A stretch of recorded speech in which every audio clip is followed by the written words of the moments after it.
Hello, students. Welcome to the channel. In this video, we will take historical concepts of Indian education, how the education gets development throughout the various time periods. So, let's start.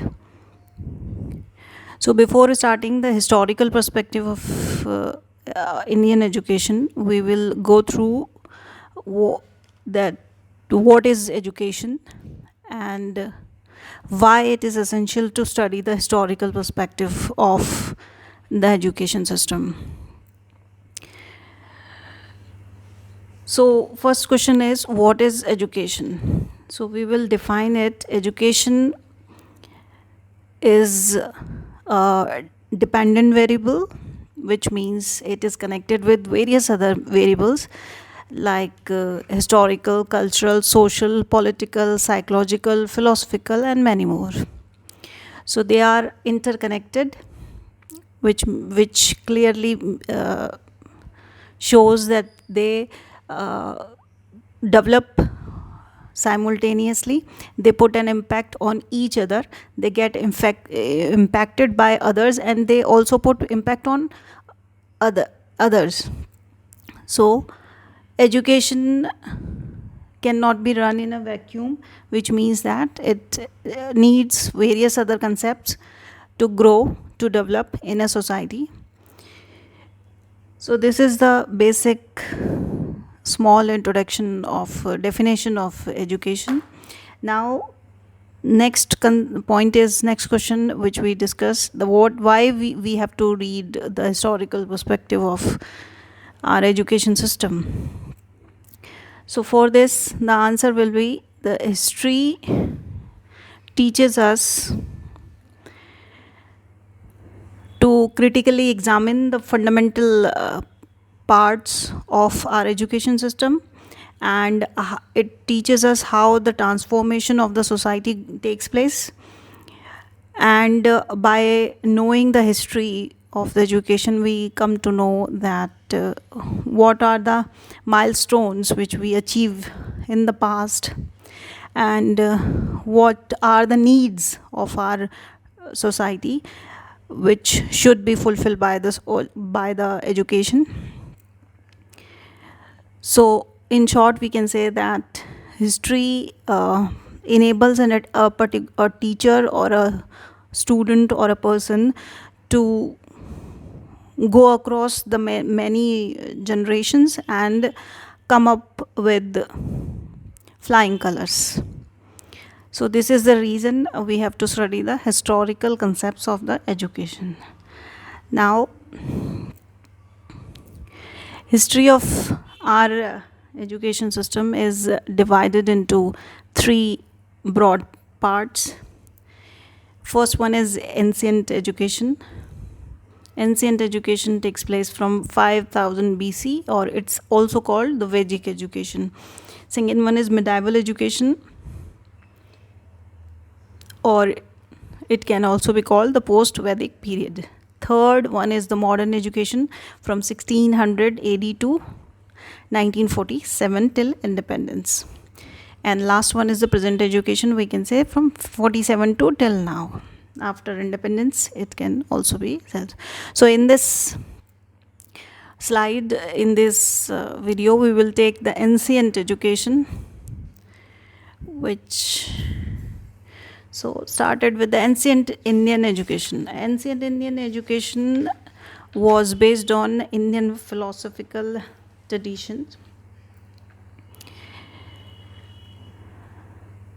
and the basic idea of life and death, the concepts of feeling, knowing of ourselves, all are indulges, or all are mixed in the education system at that time.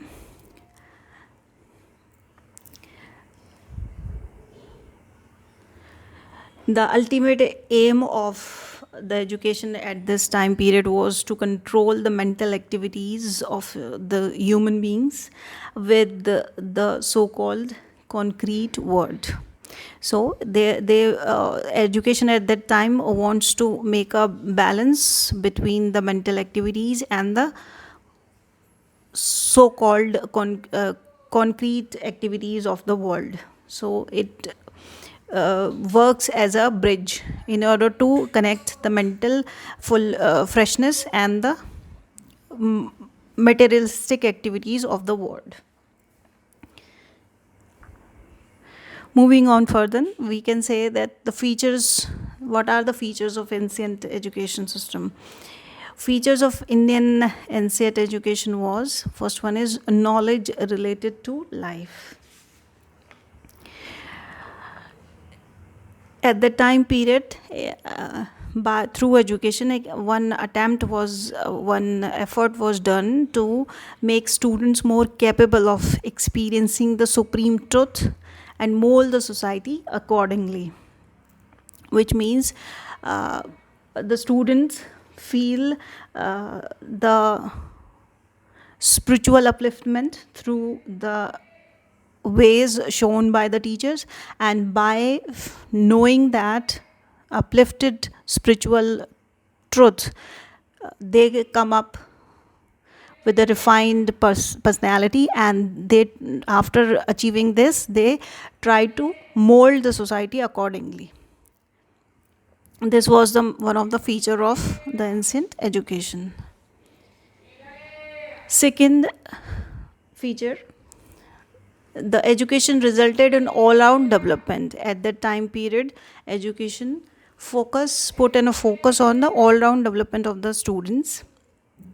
Teachers recite their good ideas, their traditions, their mantras, their thoughts, and these all things are captured by the students, and they put it into their behavior. And after achieving a command over it, they try to spread that all over the society. So third one is vocational training. Like current education system, one of the feature of current education system is vocational training. In the same way, in the ancient time period, we also focus on the vocational training of the education, wherein not only merely we teach the theoretical concepts, but also the practical, realistical subjects and life related subjects were taught, so that a person or a student can achieve or earn properly in the life. And fourth one is the knowledge of 4 Vedas. So at that time we focus on our Vedas. Sam Vedas, Rijur Veda, Rig Veda and Atharva Veda are the 4 Vedas. So at that time period, education was only based on the original source of these philosophical Vedas.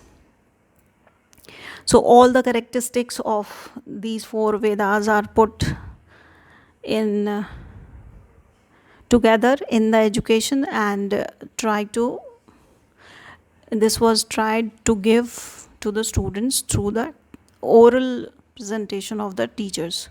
So here up till now we see 4 features of ancient education: the knowledge related to life, all-round development of the students, vocational training, third one, and fourth is knowledge of 4 Vedas.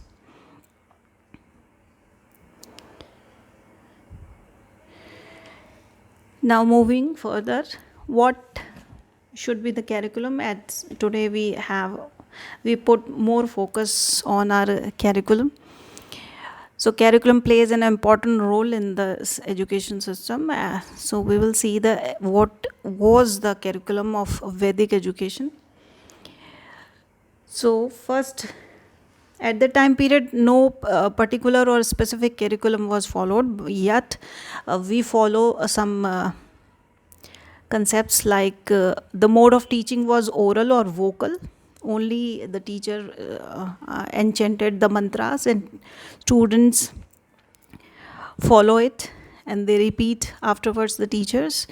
the theoretical concepts of writing in the words was not seen at that time period. Second, the main subjects at that time was grammar, rhetoric, astrology, and logic. So at that time period, they read about astrology, they read about logic, grammar, rhetorics.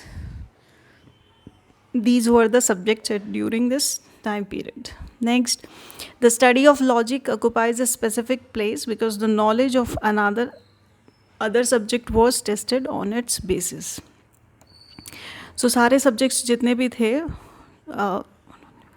4 subjects में logic was considered to be the specific, as it plays an important role to understand the other subjects.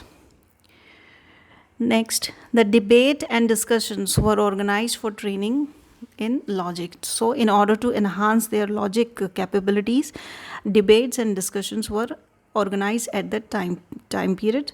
So the critical understanding of the students was the main concern. We can say that the critical understanding was the main concern at that time period. And the oral method were used during this period, during this Vedic period, which shows that whatever you there is no churning of the words. Whatever you have to speak, it comes right from your mind. So in this way, the critical thinking or the mastery over the subject, over the one particular topic, or over the one particular concept was created during this time period.